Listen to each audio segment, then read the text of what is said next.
Asians and the rule of racial unassimilability.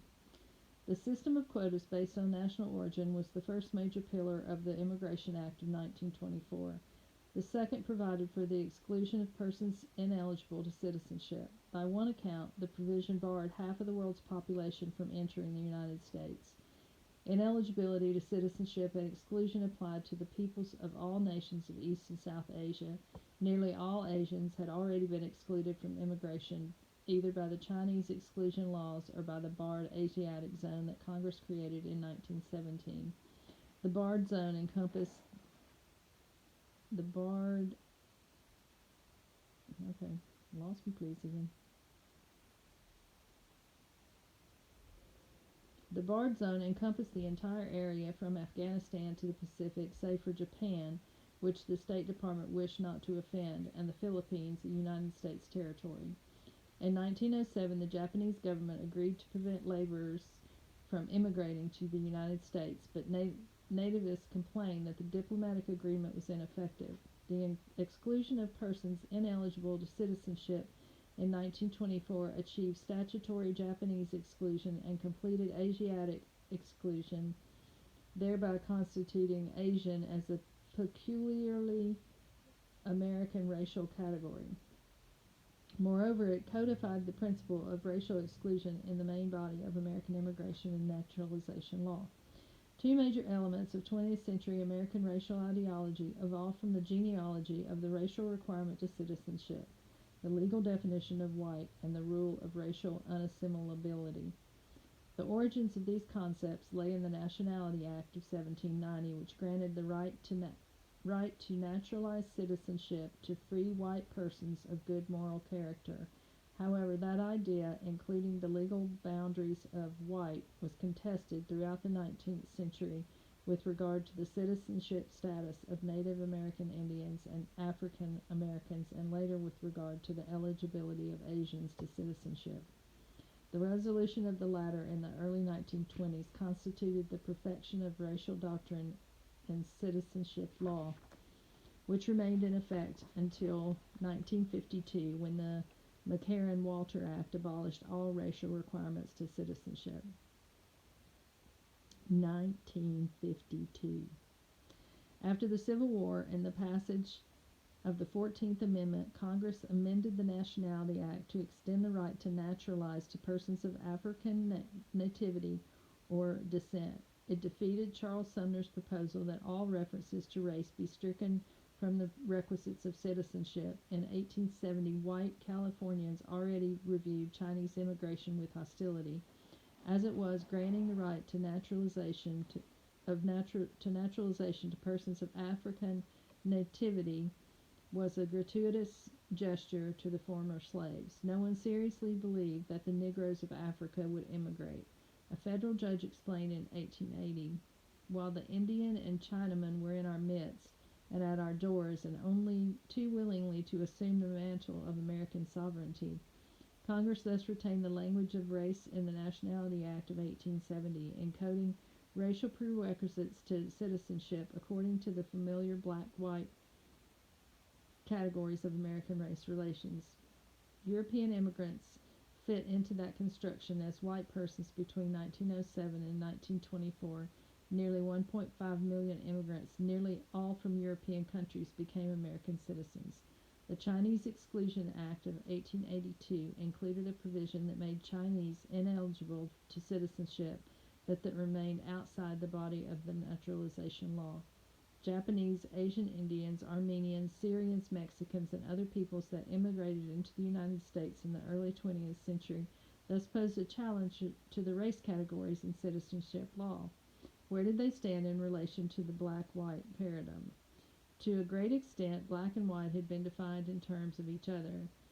As Tako Azawa observed, white persons, as construed by the Supreme Court of the United States and the state courts, means a person without Negro blood. Through the struggles between Asian and other immigrants and the government over their rights to citizenship, the legal boundaries between white and non-white clarified and hardened. Between 1887 and 1923, the federal courts heard 25 cases in which racial status of immigrants seeking citizenship was contested, culminating in two Supreme Court decisions, Takeo Ozawa versus the U.S. and the U.S. versus Bhagat Singh Thind, 1922 and 1923.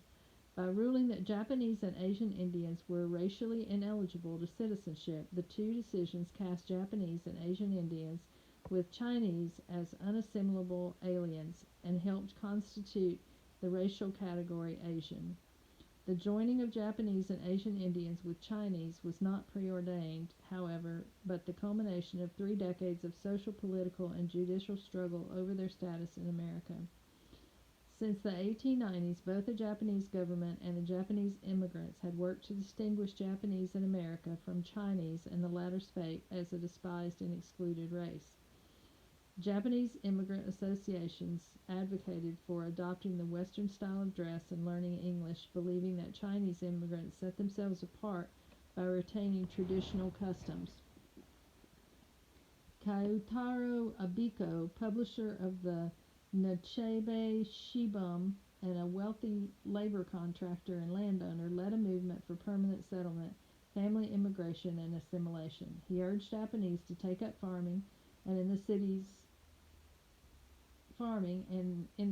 small businesses in order to establish economic roots and independence. In northern and central California, Japanese bought land, formed partnerships to purchase acreage, and entered sharing cash lease agreements with Anglo-American landowners who, facing a shortage in farm labor, were eager to contract with them.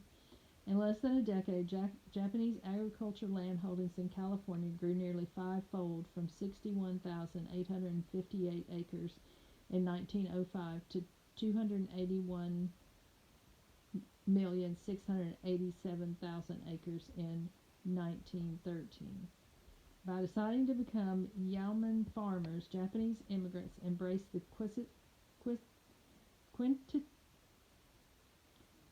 quintessential requirement for American liberty and civic virtue. But nativists rejected their endeavors as a foreign conspiracy to take California from white people. United States Senator James Phelan, formerly the mayor of San Francisco and for 30 years a leading California exclusionist, claimed Japanese land colonies in Merced County destroyed the area for white settlement and the desirable element. Anti-Japanese sentiment on the Pacific Coast clashed with American geopolitical interests in the Far East, which desired friendly relations with Japan. By the beginning of the century, Japan had established itself as an imperialist power with colonial possessions, a powerful navy, treaty alliances with Western nations, and economic privileges on the Northeast Asian mainland. In 1905, when the San Francisco School Board segregated Japanese from white children, the incident quickly evolved into a diplomatic crisis between Japan and the United States. President Theodore Roosevelt, calling the segregation of Japanese a wicked absurdity, sent Secretary of Labor and Commerce Victor Metcalf to San Francisco to intervene in the situation, and he authorized Secretary of State Elihu Root to use the armed forces of the United States to protect the Japanese. If they are menaced by mobs, Roosevelt opposed statutory exclusion but pursued immigration restriction through administrative and diplomatic means. In 1907, he issued an executive order that barred immigration from Hawaii to the mainland, effectively eliminating one major source of Japanese immigration. Later that year, Japan and the United States negotiated the Gentlemen's Agreement, in which Japan agreed to voluntarily restrict immigration by refusing passports to laborers. The agreement fell short of the wishes of both Japanese immigrants and the California nativists, but it served both nations' official interests. It predicated the Root-Takahira Agreement of 1908, in which Japan and the United States pledged to respect their respective interests in Korea and the Philippines, and the U.S.-Japan Treaty of Navigation and Commerce of 1911. Unable to legislate Japanese exclusion, nativists on the Pacific coast used the concept of ineligibility to citizenship, which they presumed applied to Japanese on the basis of a federal court ruling in 1894. In 1913, California passed the Alien Land Law, prescribing agricultural land ownership by persons ineligible to citizenship. The Nichibi Shinbun called the law the height of discriminatory treatment, according Japanese worse treatment than people of third-rate Southern and Eastern European nations living in the United States. In 1921, Washington state passed a similar land law. Other laws in western states barred aliens ineligible to citizenship from obtaining licensure in law, pharmacy, teaching, realty, and other professions.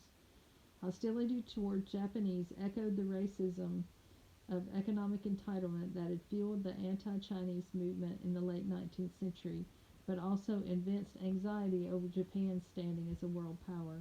Contemporary literature compared Japanese to the Prussian Hohenzollerns, calling Japan one of the most turbulent and disturbing world powers, and expressed particular alarm at the buildup of Japan's navy. Japan's teleologic rationale for expansion especially disconcerted Anglo-Americans. The latter believed civilization marched in only one direction, westward.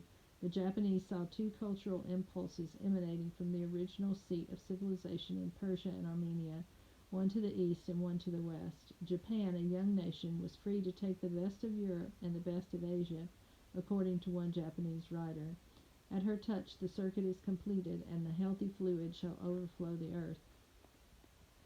With Japan competing with Western nations on modern imperialist terms, nativists could hardly say Japanese were the same as the backward Chinese, sensitive to Japanese power and American diplomatic interests. Nativists shunned allegations of racial inferiority. The unctuous James Phelan is perhaps most remembered for the crude utterance of "a Jap is a Jap," but he also said, "Personally, we have nothing against the Japanese, but as they will not assimilate with us and their social life is so different from ours, let them keep it at a respectful distance." Similarly, California Governor William Stevens acknowledged the Pacific was quickly becoming one of the most important highways of commerce on this earth.